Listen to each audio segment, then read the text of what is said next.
Hello viewers, কেমন আছেন সবাই? আশা করি সবাই ভালো আছেন। এখানে আপনারা যে সার্কিটটা দেখতে পাচ্ছেন এটা হচ্ছে পিকজেল এলইডি লাইটিং সার্কিট। এখানে দেখতে পাচ্ছেন 4টা পোর্ট, অর্থাৎ এই সার্কিট দিয়ে আপনি কিন্তু চারটি পোর্ট দিয়ে কিন্তু পিকজেল এলইডি জ্বালাইতে পারবেন। আর একটা পোর্ট দিয়ে আপনি 50 সেট, অর্থাৎ এক সেটে 50টি পিকজেল এলইডি থাকে, এমন 50 সেট আপনি ইউজ করতে পারবেন। এইখান থেকে 50 সেট, এইখান থেকে 50 সেট, এইখান থেকে 50, এখান থেকে 50, অর্থাৎ এটা দিয়ে আপনি কিন্তু কমপ্লিট একটা অনুষ্ঠানের বা সামনে দুর্গাপূজা আসতেছে, দুর্গাপূজার আপনি কিন্তু ডেকোরেশন বা লাইটিং করতে পারবেন। তো আমি এখানে এক সেট দিয়ে আপনাদের দেখাবো যে আসলে কিভাবে এর কানেকশনটা করতে হবে। এর কানেকশনটা ইজি, দেখুন এই পাশে পজিটিভ নেগেটিভ লেখা আছে আর এই পাশ থেকে মাঝখানের পিনটা হচ্ছে সিগন্যাল পিন।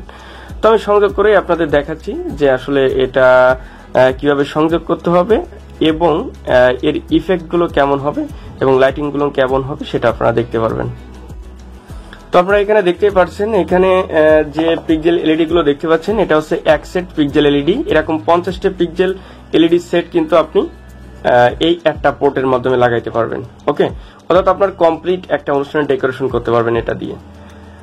তো এটা আমি আপনাদের দেখাই, এটার পিন কিন্তু এইখান থেকে এই যে যেটা লাল রয়েছে এটা হচ্ছে পজিটিভ আর এটা হচ্ছে নেগেটিভ, আর মাঝেরটা হচ্ছে সিগন্যাল পিন, অর্থাৎ এই পাশ থেকে এখানে হচ্ছে লাল, এখান থেকে হচ্ছে পজিটিভ, এটা নেগেটিভ, আর মাঝখানেরটা যে নীল যেটা বা গ্রিন যেটা এটা হচ্ছে সিগন্যাল পিন।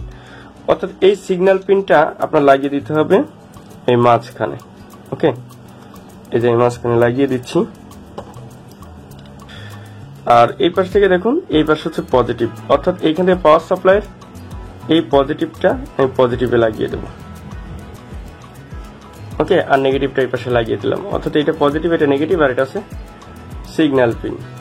ওকে, এইভাবে আপনি প্রত্যেকটা পোর্টে লাগাইলে কাজ হবে। ওকে, আমি সার্কিটটা এখানেই রাখি। তো এখান থেকে আমি পাওয়ার দিয়ে দিচ্ছি।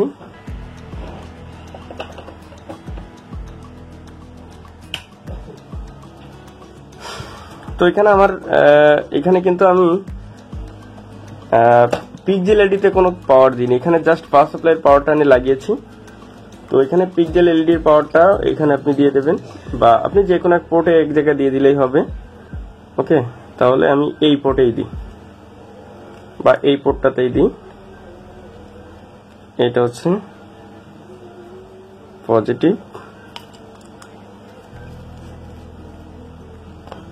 আর এটা হচ্ছে নেগেটিভ। ওকে, অর্থাৎ পজিটিভ আর নেগেটিভ দিলাম, আর এইখান থেকে পজিটিভ, অর্থাৎ আপনি এখানে 3টা পোর্টে যে কোনো এক জায়গায় পজিটিভ আর নেগেটিভ পাওয়ার সাপ্লাই থেকে দিবেন, আর যে কোনো এক জায়গার মাঝখান থেকে আপনি যদি সিগন্যালটা নেন তাহলেই হবে। ওকে, দেখি আমি আর একবার চেক করে দেখি পজিটিভ নেগেটিভ। ওকে, তাহলে আমি পাওয়ারটা দিয়ে দিচ্ছি, দেখি আমাদের ইফেক্ট গুলো কেমন হয়। ওকে, আমি পাওয়ারটা দিয়ে দিলাম।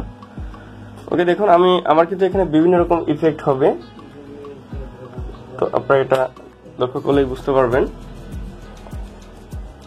তো এরকম ভাবে আপনি কিন্তু একটা পোর্ট দিয়ে 50টা এলইডি আপনি কিন্তু লাগাইতে পারবেন। দেখুন এর 50টি শেষ হচ্ছে এইখানে জাস্ট আপনি সিরিজে আর একটা পোর্ট লাগিয়ে দেবেন, অর্থাৎ আর একটা যে সেট থাকবে 50টি সেট এখানে লাগিয়ে দিলেই হবে। তারপরে যখন পাওয়ারের সমস্যা হবে তারপর আপনার মাঝে আর একটা পাওয়ার সাপ্লাই লাগিয়ে দিতে হবে। এভাবে কিন্তু আপনি এই একটা পোর্ট দিয়ে আপনি কি 50টা সেট লাগাইতে পারবেন। এইটাই 50টা, এটাই 50, অর্থাৎ টোটাল 200 সেট আপনি লাগাইতে পারবেন। তারপরও আপনার যদি আরো সেট লাগানোর দরকার হয়, আমাদের কাছে ড্রাইভার আছে, ওই ড্রাইভারটা লাগিয়েও কিন্তু সিগন্যালটা বুস্ট করে আরো আপনি অনেকগুলো সেট ইউজ করতে পারবেন। তো অল্প দামে আপনারা যদি এই পিকজেল এলইডি সার্কিটটা নিতে চান, এটা মাইক্রো কন্ট্রোলার দিয়ে তৈরি করা এবং এর ভিতর প্রোগ্রাম করা, তাহলে আমাদের সাথে যোগাযোগ করুন। আমাদের হোয়াটসঅ্যাপ নাম্বার দেওয়া আছে, এইখান থেকে আপনারা এটা সংগ্রহ করতে পারেন, অথবা দারাজ থেকে আপনারা নিতে পারেন। ডেসক্রিপশন বক্সে লিংক দেওয়া আছে, অর্থাৎ এই সার্কিটটা ওখানে আপনারা পাবেন, বা আমাদের সাথে সরাসরি হোয়াটসঅ্যাপে যোগাযোগ করতে পারেন।